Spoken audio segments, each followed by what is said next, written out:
बड़े गाजे बाजे के साथ मेरे देवर की शादी हुई थी। सबसे छोटा बेटा, इसीलिए लाडला और खतरनाक भी। अभी तक तो उसकी सारी गलतियां माफ़ थी क्योंकि वह कुंवारा था।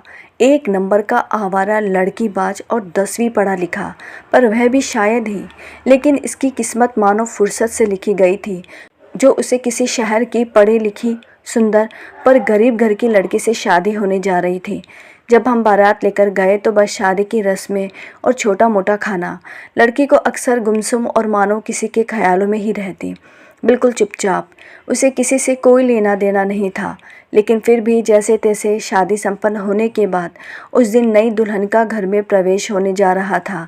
एक आदमी के खड़े रहने जितना पटिया, पर दोनों दूल्हा दुल्हन को खड़ा होना था। मेरा देवर अपनी छाती चौड़ी करके अकेला खड़ा हो गया। कुछ बुजुर्ग औरतें दुल्हन को पटिया पर खड़ा होने को कह रही थी, पर बेचारी कैसे खड़ी होती। घर की दहलीज के सहारे से टेढ़ी मेढ़ी होकर एक पांव पर खड़ी थी। बाराती, जिन्हें मैंने पहली बार देखा, जिनमें आदमी और औरतें थीं, सभी तरफ ज़बरदस्ती की खुशी थी। इतना उछल उछल कर नाच रहे थे कि रिश्ते में कोई बुआ फूफा हो। बाद में पता चला कि इन रिश्तेदारों को तो एक दिन के लिए खरीदा गया था। मुझे अपनी देवरानी से हर हाल में अकेले मिलना था, पर घर के सारे सदस्य तो मानो नई दुल्हन को घेरे हुए थे। पूरी कोशिश में थे कि मैं किसी भी हाल में उनसे ना मिल सकूं। मेरी सास की नज़रें मुझ पर गड़ी हुई थी।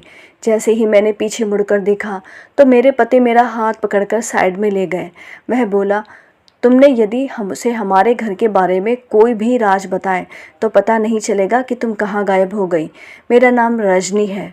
पिछले 10 सालों से मैं अपने ससुराल में ही रह रही हूँ। मैं छत्तीसगढ़ के एक छोटे से गांव की रहने वाली थी और मेरी शादी झारखंड के एक गांव में हुई थी। मुझसे तो यही कहा गया था। इतने सालों में मैंने अपने पीहर वालों का मुँह तक नहीं देखा। मुझे तो यह भी नहीं पता कि मेरे माता पिता भाई बहन जिंदा भी हैं या नहीं। ना ही मेरे कोई बच्चे हैं। इसीलिए नहीं कि मैं माँ नहीं बन सकती, मैं कई बार माँ बन चुकी हूँ, पर मैं खुद अपने बच्चों को अपनी ही कोख में मारने को मजबूर थी। एक बार जो मेरे जीते जी बच्चे के साथ हो चुका था, उसके बाद तो मैं अपने दूसरे बच्चों के साथ दोबारा वह सब होता नहीं देख सकती थी। मैं बस जिंदा थी, पर क्यों, इसका कारण मुझे भी नहीं पता। मेरी देवरानी के बारे में मुझे कुछ पता नहीं था। बस सीधी सादी शादी वाले दिन ही उसे देखा। वह बहुत सुंदर थी, पर सुंदर तो मैं भी थी, और मैं अब सूखकर कांटा हो चुकी थी। शरीर का सारा खून मानो खत्म हो चुका था। बस अपनी हिम्मत से इस शरीर को धकेल रही थी, बार बार अपने गर्भ को गिराना और उसके बाद खून का जो अधिक मात्रा में रिसाव होना। वह राज बस मुझ तक था कि मैं अपने गर्भ में पल रहे हर बच्चे की हत्यारिन थी। अब तो बातें भी होने लगी थी कि मेरे पति की एक और शादी करने की, पर इतने बड़े शरीर को कहाँ गायब करते और क्या कहते दुनिया वालों को। एक दिन मेरी देवरानी मुझसे टकरा गई। वह पहले से थोड़ा ज़्यादा खुश दिख रही थी। मिलते ही मैंने उससे कहा, मीना, मैं कुछ तुम्हें बता रही हूँ, तुम यह बात किसी से मत कहना, लेकिन तुम कभी माँ मत बनना, नहीं तो। कि तभी मेरी सास ने मुझे देख लिया और बिना कुछ बोले मैं वहाँ से चली गई। पर मुझे बहुत अफसोस हुआ जब मीना ने मेरी हर बात का सास और अपने पति को बता दी। मेरी सास ने मीना से कहा कि वह खुद माँ नहीं बन सकती, इसलिए तुम्हें भी माँ बनने से रोकना चाहती है।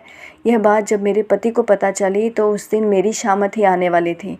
मेरे पति ने मुझे खूब मारा और अब खाने पीने को बस इतना ही मिलने लगा जिससे मैं बस जिंदा रह सकूं। मुझे अब एक कमरे में बंद किया जाने लगा। मेरे लिए एक घर जो एक जेल के समान थी, वह अब एक कमरे में सिमट कर रह गई। पर फिर भी मैं जिंदा थी। वह भी बस मेरी सांसों से अंदाज़ा लगा सकते थे।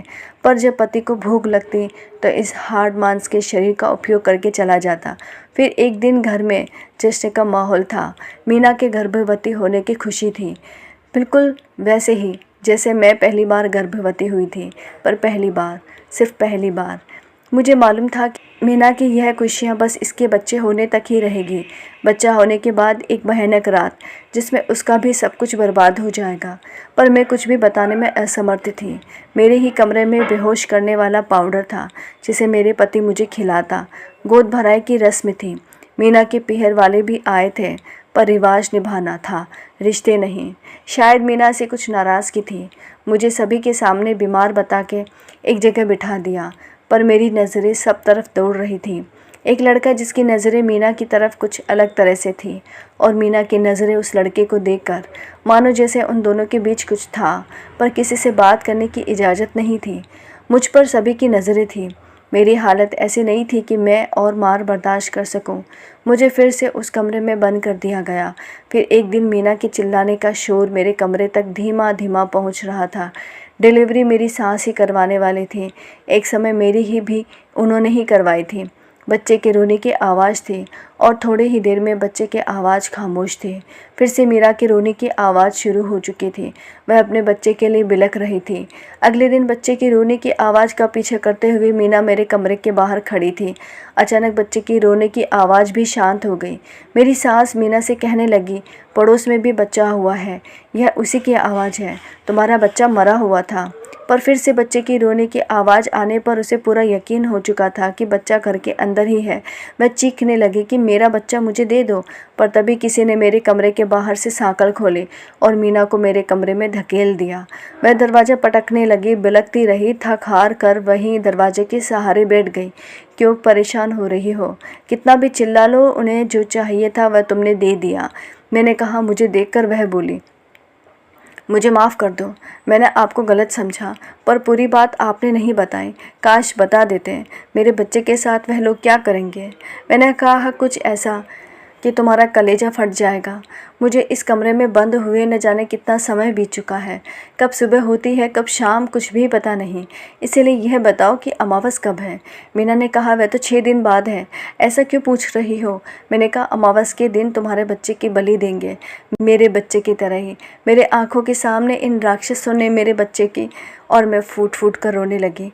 एक जीते जागते बच्चे के साथ एक माँ कैसे देख सकती है यह सब? पूरे 9 महीने उसे अपनी कोख में संभाल कर रखा, और इसीलिए जैसे ही मुझे पता चलता कि मैं पेट से हूँ, उस समय शरीर को गर्मी देने वाली चीज़ें खा लेती, जिससे मैं कितनी ही तकलीफ़ से गुजरती। मुझे नहीं पता कि मेरा पाप कितना बड़ा है, पर पापी तो मैं भी हूँ। मैंने थोड़ी हिम्मत जुटाकर उसे एक पाउडर दिया और कहा, यह बेहोश करने वाला पाउडर है। जब तुम्हारा पति तुम्हें लेने आए तो किसी भी तरह रसोई में जाकर खाने में मिला देना। तुम्हारे पास 6 दिन तो है अपने बच्चे को बचाने के लिए, लेकिन रो कर और गुस्सा करके नहीं, बल्कि चालाकी से अंजाम देना। मैंने भी यहाँ से निकलने की बहुत कोशिश की थी, पर पकड़ी गई। इसके बाद से मुझे अक्सर यही पाउडर खिलाकर बेहोश रखा जाने लगा। मैं कहीं बाहर नहीं आ जा सकती, लेकिन तुम अभी जा सकती हो। अगले दिन मेरा देवर मीना को अपने साथ ले गया। 2-3 दिन तक कोई हलचल ही नहीं हुई। मेरी सास कमरे में आती, खाना सरकाकर चली जाती। मेरा पति भी आता, पर अपनी पूर्ति करके चला जाता। फिर चौथे दिन मीना ने कमरे का दरवाज़ा खोला। उसके हाथ में उसका बच्चा था। मैंने हिम्मत करके लड़खड़ाते हुए अपने आप को संभाला, इस उम्मीद से कि इस घर के बाहर रोशनी मेरा इंतज़ार कर रही है। मीना ने कहा, चलो भाभी, यहाँ से भागना पड़ेगा, सभी बेहोश हैं। उस दिन उस घर की दीवारों से बाहर लांघते मेरे कदम मुझे दुनिया की सबसे बड़ी खुशी दे रहे थे। रात का सन्नाटा बिखरा हुआ था। दूर से मानो गाड़ियों की आवाजाही का शोर सुनाई दे रहा था। मीना ने एक हाथ से मेरा हाथ थामे मुझे सहारा दे रही थी। एक कमरे में रहते रहते मानो मुझे अपाहिज होने का आभास हो रहा था, पर यह मेरी भी आज़ादी थी। मुझे अपने कदम बढ़ाने थे उन लोगों के हाथ में आने से पहले। किस्मत से एक ऑटो मिल ही गया। हम सीधे पुलिस स्टेशन पहुँचे। सुबह के 4 बज चुके थे। हमारे सब कुछ बताने के बाद जब पुलिस हमारे ससुराल पहुंची तो वहाँ कुछ नहीं था। वे सभी रातों रात गायब हो चुके थे। हमारे पास सबूत के तौर पर सिर्फ वह गाँव थे, पर गाँव देने वालों के बारे में कोई निशान नहीं थे। मीना कभी अपने घर नहीं जा सकी, क्योंकि मीना ने शादी से पहले गैर जाति के लड़के से प्यार किया, और जब वह पकड़ी गई तो जबरन मीना की शादी करवाकर उन्होंने भी मीना से पीछा छुड़ाया, और वह लड़का जो मीना से प्यार करता था उसने भी मीना से हाथ छुड़ाया। वह पढ़ी लिखी और आगे बढ़ी। एक नौकरी और रहने का आश्रय मिल गया। पीछे से मैं उसके बच्चे को संभालती। मुझे भी बड़ी माँ बनने का सौभाग्य मिल गया था, और मीना माँ थी। वक्त के साथ शरीर के घाव तो भर चुके थे, पर वह कैद आज भी सोचकर सिहर जाती हूँ।